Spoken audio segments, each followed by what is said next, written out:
Bonjour à toutes, bonjour à tous. Merci d'être de nouveau là pour notre rencontre autour des concepts et de la pratique de l'écoute centrée sur la personne.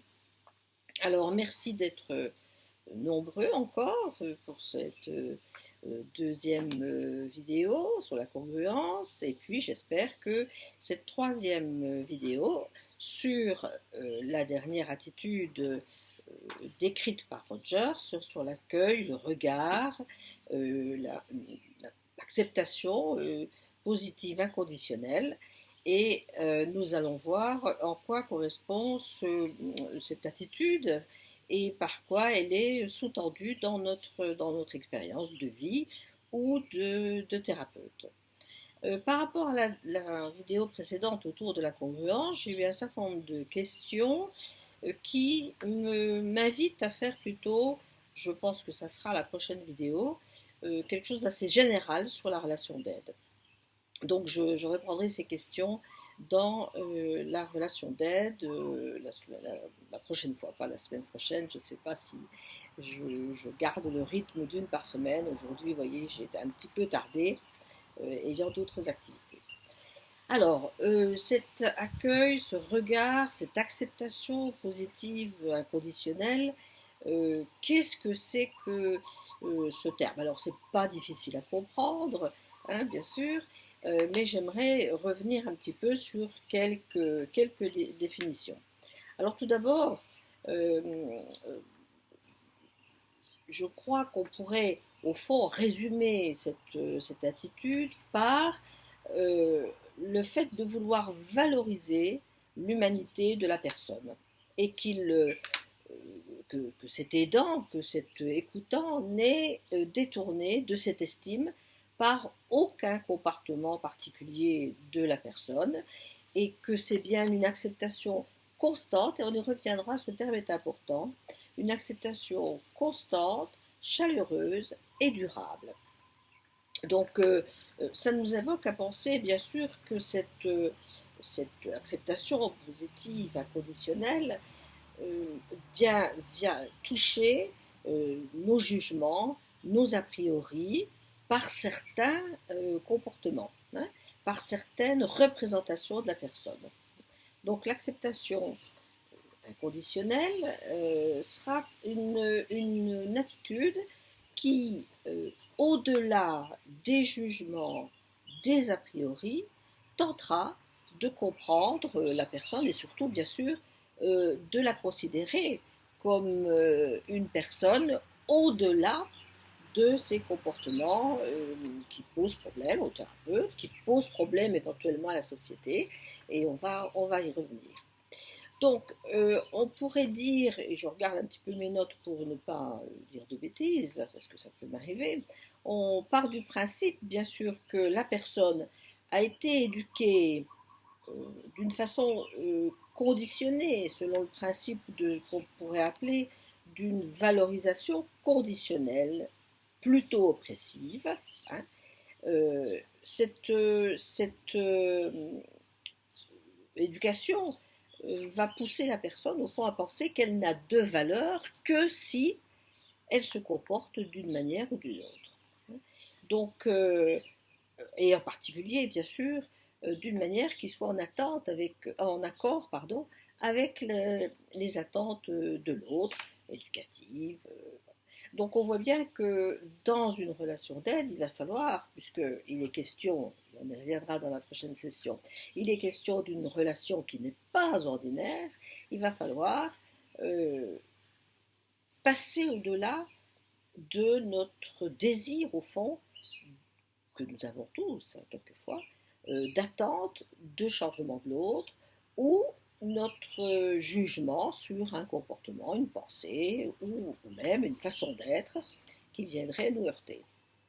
Et nous devons, parce que ça, on va bien sûr imaginer que la personne, elle connaît ça dans sa relation ordinaire. Elle connaît tous les jugements, elle connaît tout ce qu'on a pu lui dire pour qu'elle soit une bonne fille.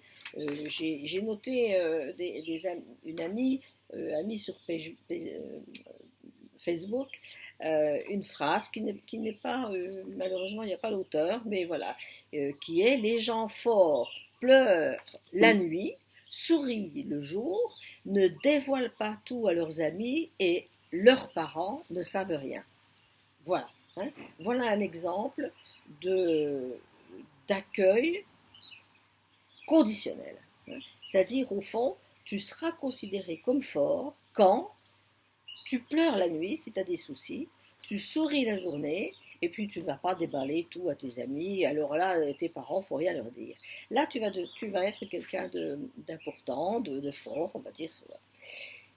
Voilà, vous voyez que c'est tout à fait une éducation, un parcours qui va mettre de la valeur et qui va mettre des conditions, bien sûr, hein, de développement pour la personne. Imaginez-vous un enfant qui entend ça, il va se forger avec l'idée que ben, il ne vaut pas grand-chose, sa tristesse ne vaut pas grand-chose.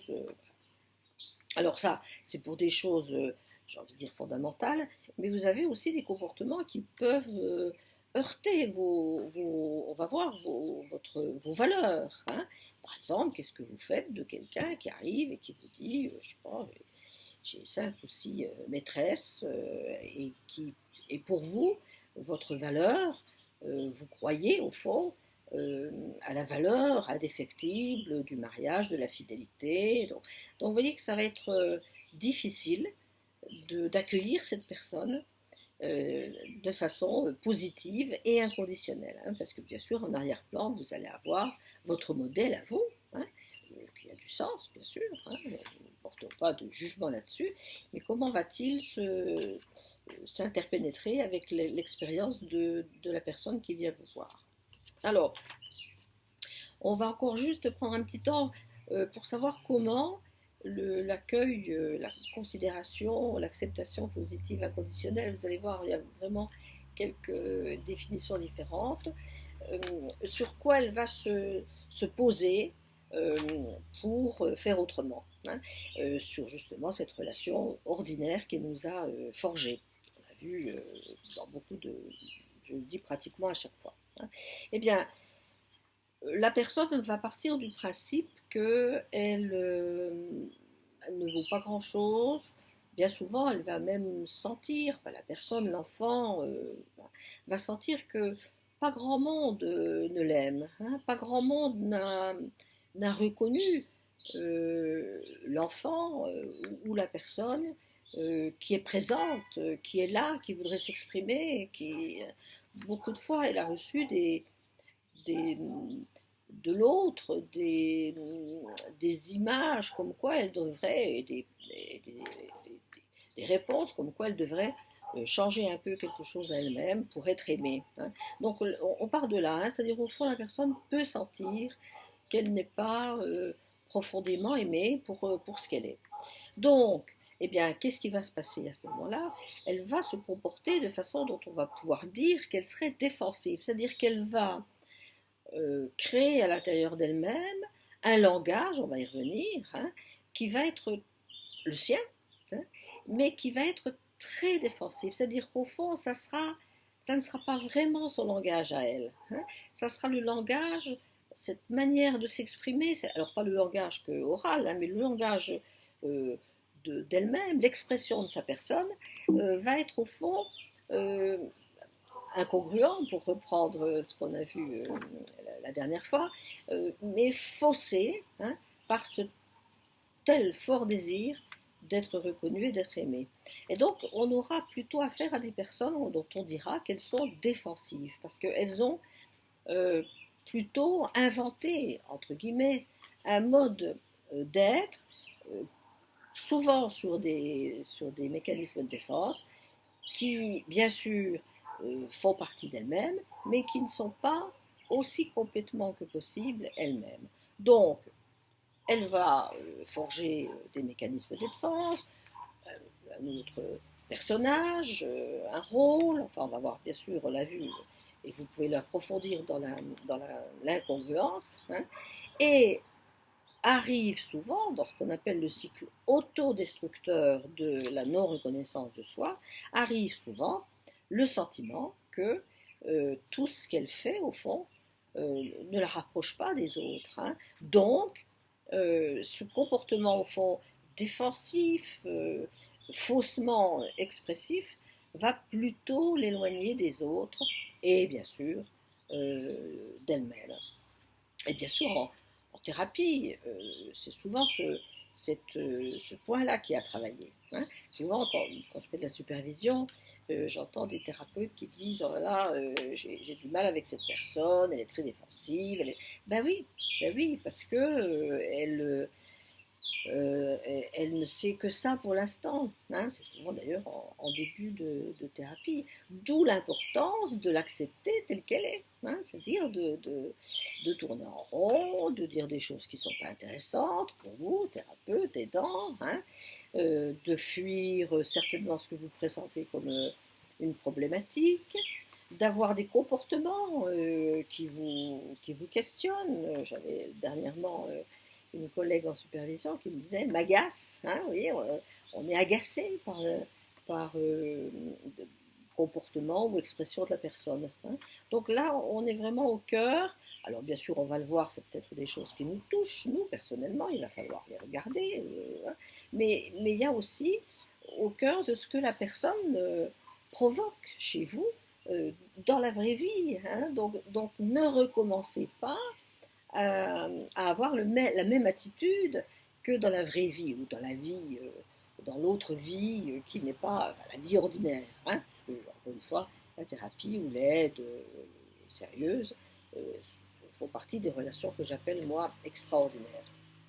Donc, cette personne, si vous réagissez, si vous la poussez à enlever ses défenses, ben vous ne ferez que l'éloigner encore un peu plus d'elle-même. Hein. Voilà, donc vaut mieux éviter et plutôt mettre tout en œuvre pour casser ce cycle destructeur. Hein. Et de dire à cette personne, quel que soit ce que tu dis, quel que soit ce que tu as fait, tu es, entre guillemets, digne d'être écouté. Je t'écouterai. Parce que la carte n'est pas le territoire. Hein, c'est-à-dire que ce que la personne vous dit, ça n'est pas encore complètement elle-même. Hein. Ce que la personne ne vous donne pas le sentiment de vouloir aborder, eh bien, ce mécanisme de résistance, ça n'est pas elle complètement encore. Hein. Donc, ça passe vraiment par ce sentiment fort que la personne devra recevoir au fond de vous, c'est quel que soit ce que tu dis, ce que tu fais, la personne que tu es, hein, est bien sûr bien différente de ce comportement. Hein. Nous ne sommes pas complètement représentés par nos comportements.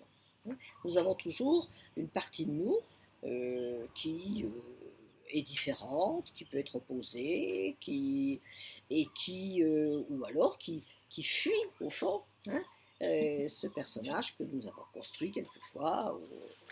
Donc le regard positif inconditionnel casse ce cycle autodestructeur de la personne hein, et elle commence à sentir que bah, ma foi, quel que soit ce qu'elle dit, ce qu'elle fait, c'est particulier, hein, mais au fond, je suis encore là avec cette personne. Elle ne m'a pas mis dehors, hein. Elle ne m'a pas rejeté parce que j'étais pas bonne ou pas comme la phrase qu'on décrivait.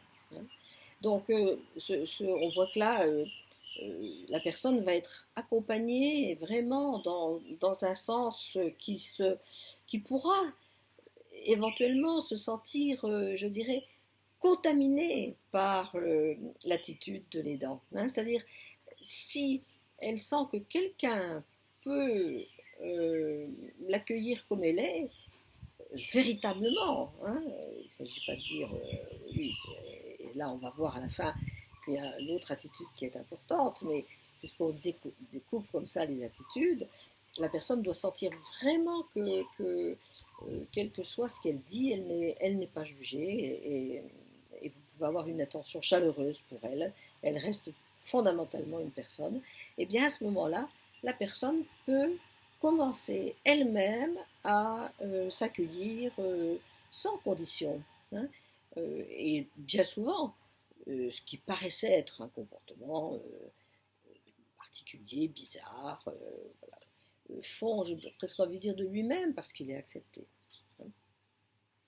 Alors, je parlais tout à l'heure des langages personnels, hein, c'est-à-dire que quand la personne se défend au fond de ne pouvoir être elle-même, elle va, on a tous eu pour nous-mêmes, et vous avez tous, si vous avez regardé un peu autour de vous ou accompagné des personnes, vous avez tous vu des personnes qui sont, par exemple, je sais pas moi, euh, qui rigolent alors que c'est pas rigolo, qui attaquent avant même qu'on dise quoi que ce soit, qui passent, comme on dit, du coq à l'âne, qui ont des points de vue très, très rigides, très tranchés, très, hein, voilà, vous avez beaucoup de, et je vous inviterai à travailler là-dessus en fin de vidéo, vous avez beaucoup d'exemples de personnes qui viennent fermer un petit peu chez vous votre capacité d'accueil. Hein.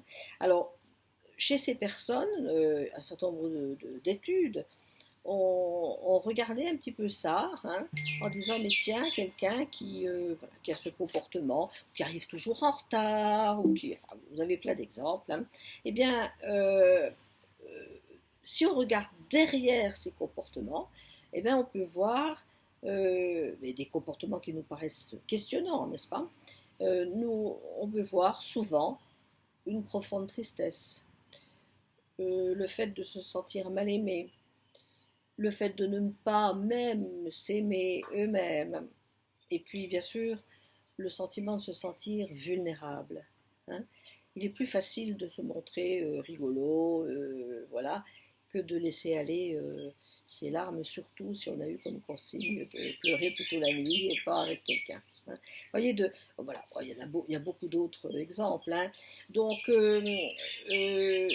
la considération positive inconditionnelle, je l'ai dit tout à l'heure, va toucher notre faculté, au fond, mais je dirais cette non-faculté à nous ouvrir au-delà d'eux.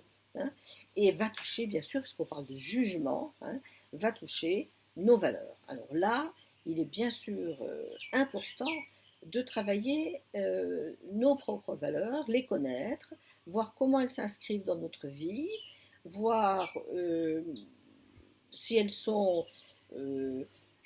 rigides à l'intérieur de nous, si elles sont souples, non pas forcément pour nous-mêmes, mais accepter que d'autres valeurs puissent exister pour les autres, hein, et ainsi, assez rapidement, travailler tous nos a priori. Hein. Je me souviens, une des premières sessions que j'ai fait avec Rogers, et en travaillant cette attitude, il nous avait demandé d'aller dans notre chambre et de faire la liste des a priori que nous avions. Hein. Voilà, les blancs, les noirs. Moi, souvent, j'entends quand même ici, mais les Mauriciens ou les Français. Hein, j'ai entendu que les Français étaient moins disciplinés. Enfin, bon, alors ça, c'est la vie de société qui veut ça. Hein, mais est-ce que nous avons repris ces valeurs-là pour nôtres, ou est-ce que nous pouvons rester un peu ouverts et que chaque personne peut avoir une ligne de conduite qui n'est pas tout à fait celle qui est fixée par le consensus socioculturel, hein, mais un petit peu encore un pas en avant, si je puis dire. Il y a bien sûr tous les comportements que nous rejetons dans nos valeurs. Hein. Je ne sais pas, le vol, qu'est-ce que nous pensons aussi de la sexualité, on l'a vu tout à l'heure, l'argent. Nous avons aussi un certain nombre de jugements qui partent sur justement la souffrance. Hein, qu'est-ce que c'est la souffrance pour vous? Vous pouvez aussi dire, j'ai entendu une fois un thérapeute qui disait elle a tout pour être heureuse et puis elle est pas bien. Hein, vous voyez, donc tout ça, ce sont des jugements qui sont liés à nos propres valeurs. Donc, intérêt de travailler, travailler, travailler encore. Je ne me répète pas jusqu'au bout, nos valeurs parce qu'elles évoluent. Hein. Mais on peut toujours se dire, voilà, quand vous accueillez, quand vous êtes en face de quelqu'un, qu'est-ce que vous ressentez, qu'est-ce que vous observez. Il y a aussi, bien sûr, tout ce qui est lié à la tenue vestimentaire, à l'odeur même. Hein. On peut aussi se demander, est-ce que vous êtes capable d'écouter une personne, de vous mettre en face, si elle sent mauvais, si elle n'est pas bien sur elle, si vous voyez, tout ça, on pourrait vraiment, mais je vous invite à le faire. Vous verrez, c'est très très très intéressant. Alors, une fois qu'on a pointé ça, ça ne veut pas dire qu'on doit signer un chèque en blanc pour tout le monde et pour chaque cas. Hein. Tout bien sûr, l'exemple qui vient, c'est oui, mais si tu accueilles quelqu'un qui a violé un enfant, voilà, un pédophile, voilà. Eh ben, je dirais que dans ce point de vue de la considération positive inconditionnelle, euh, y compris ce comportement, ça ne dit pas grand-chose encore de la personne. Hein. Donc ça doit rester vraiment. Alors on peut ou on ne peut pas accueillir, mais ça, on va terminer là-dessus. Mais c'est quand même très important de travailler ça, hein, c'est-à-dire ce comportement qui pour vous est inacceptable, et je comprends bien, la société non plus, mais même incompréhensible, et vous vous fermez par rapport à cette personne, ben, on sent bien que... ah, pardon.